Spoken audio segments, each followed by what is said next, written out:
मी स्वाभिमानी शेतकरी संघटनेच्या वतीनं आणि स्वाभिमानी पक्षाच्या वतीनं स्वतंत्रपणानं लढणार आहे। या निवडणुकीमध्ये कुठल्याही आघाडीमध्ये गुंतायचं नाही असा निर्णय स्वाभिमानी शेतकरी संघटनेच्या आणि पक्षाच्या राज्य कार्यकारिणीमध्ये 2.5 वर्षापूर्वीच ठरलेला आहे। दोन्ही आघाडीकडून उमेदवारी घेण्यासंदर्भामध्ये किंवा आघाडीत येण्यासंदर्भामध्ये विचारणा झाली, परंतु त्याच्यामध्ये आम्हाला रस नाही। येणारी लोकसभेची निवडणूक ही मी स्वाभिमानी शेतकरी संघटनेच्या वतीनं आणि स्वाभिमानी पक्षाच्या वतीनं स्वतंत्रपणानं लढणार आहे आणि त्यामुळं मी मतदारांच्या थेट गाठीभेटी घ्यायला सुरुवात केली आहे।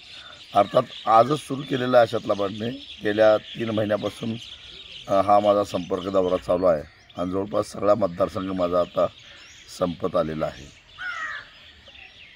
या निवडणुकीमध्ये कुठल्याही आघाडीमध्ये गुंतायचं नाही असा निर्णय स्वाभिमानी शेतकरी संघटनेच्या आणि पक्षाच्या राज्य कार्यकारिणीमध्ये 2.5 वर्षापूर्वीच ठरलेला आहे आणि त्या निर्णयाशी बांधील राहून मी ही निवडणूक लढवतोय।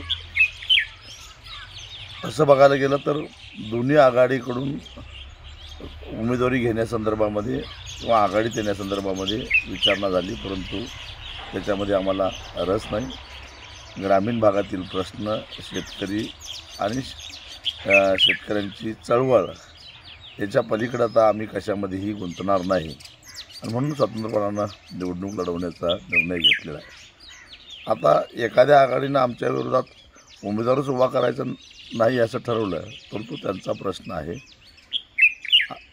उलट दोन्ही आघाडींनी तसा निर्णय घेतला तरी आम्ही त्याचं स्वागतच करू, परंतु आता शेतकरी चळवळीच्या पलीकडं कुणीकडे जायचं नाही असा आमचा निर्णय झालेला आहे।